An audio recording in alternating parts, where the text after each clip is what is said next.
madaxweynaha Soomaaliland Cabdiraxmaan Cirro ayaa socdaalkiisii ugu horeeyay ku tagay waddanka Ingiriiska iyadoo uu casuumad rasmi ah ka helay baarlamaanka boqortooyada midowday halkaasina ka jeedin doono khudbad taariikhi ah.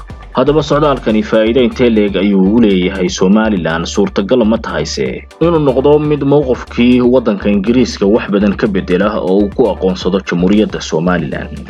khudbad nooceeya ayuu halkaasi ka jeedin doonaa madaxweyne Cirro xilima ayayse munaasabada uu ku casuuman yahay dhacaysa. warbixinteennan ayaynu ku falaqaynaynaa qodobadaasi. boqortooyada midowday iyo Soomaaliland ayaa leh xiriir soo jireen ah oo ku yaryaraanaya qarnigii 18aad. cilaaqaad saaxiibtinimo mid isfahan iyo mid dhaqan ayaa ay wadaagaan. lamana filaynin Ingiriisku inuu haatan ka maqnaado aqoonsiga Soomaaliland maadaama uu yahay wadankii hore uu aqoonsaday 1960kii markii ugu horeysayna ay Soomaaliland ka qaadatay xorriyadda. balse Ingiriisku arrimo siyaasadeed ayaa jira oo uu gacmaha uga laabtay Soomaaliland aqoonsigeeda inkasta oo meel uu si cad uga soo horjeestay aanay jirin marka laga reebo wakiilkiisa qaramada midoobay. hase ahaatee hal shardi oo kaliya ayaa ku xidhnaa aqoonsiga waddanka Ingiriiska waxaana uu dalbaday hal waddan oo kaliya inuu ka horeeyo oo ay Soomaaliland la timaado iyadoo hal waddan aqoonsan yahay uu isaguna noqon doono waddanka labaad. inkasta oo siyaasadii boqortooyada midowday ay isbedeshay sida oo kalena ay isaga dambeeyeen asxaab kala duwan oo siyaasado kala duwan iyo maslaxado kala duwan oo waddankaasi leeyahay arkaya.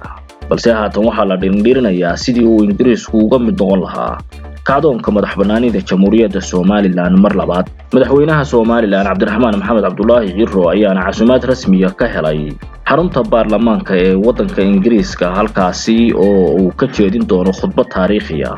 5 bisha 3aad oo muddo 9 casho ah ay ka dhiman tahay ayaana taariikhdu ay ku beegan tahay madaxweynuhu uu ku casuuman yahay xarunta baarlamaanka ee waddanka Ingiriiska.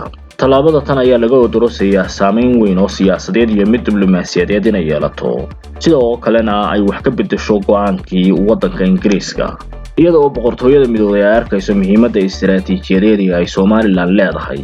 ayaa xeeldheerayaasha dhinaca diblomaasiyaddu waxa ay sheegeen inay ka faagatay quwadaha ku dul dagaalamaya haatan Soomaaliland balse aanay iyada lafteedu waxba diidanayn oo ay doonayso inay Soomaaliland cilaaqaad la yeelato.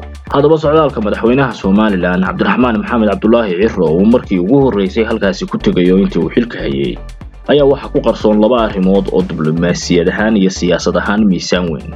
arrinta koowaad ayaa khudbad taariikhi ah oo uu kaga hadlayo 35 sanadood ee ugu dambeysay marxaladihii kala duwanaa ee ay Soomaaliland soo martay sida ay ugu guuleysatay xasiloonida iyo deganaanshaha haatan ka hana qaaday iyo dimuqraadiyadda ay wadamada Afrikaanka ku garaacday. waxa uu madaxweynuhu sida oo kale ka codsan doonaa waddanka Ingiriiska inuu ku soo biiro aqoonsiga iyo madaxbannaanida Jamhuuriyadda Soomaaliland wadamada qaybta ka noqonaya iyadoo mar labaad waddanka Ingiriiska ay ka codsanayso Soomaaliland inuu majaraha u qabto sidii ay u noqon lahayd jamhuuriyad madaxbannaanideeda la isku raacsan yahay. tallaabada labaad ee sida weyn loo dorosayo saameynta ballaaran ay yeelan doonta ayaa ah baarlamaanka waddanka Ingiriiska oo arrintaasi ka gudbin doona mooshin iyadoo uu ka dalbanayo xukuumadda waddanka Ingiriiska haatan taladiisa haysa inay aqoonsato Soomaaliland. baarlamaanka oo ay ku jiraan xubno badan oo u ololeeya Jamhuuriyadda Soomaaliland madaxbannaanideeda ayaana mooshinkaasi u codayn doona iyadoo sidaasina boqortooyada midowday ay ku noqon doonto mid ka mid ah wadamada Jamhuuriyadda Soomaaliland aqoonsada ee ugu horeeya. taasina waa faa'iido kale iyadoo ururkan soo casuumay madaxweynaha Soomaaliland Cabdiraxmaan Maxamed Cabdullaahi Cirro uu diblomaasiyad ahaan uga jeedo in codkeeda oo sareeya la maqlo Soomaaliland si ay saameyn ballaaran ugu yeelato go'aamada uu gaadhayo waddanka Ingiriisku.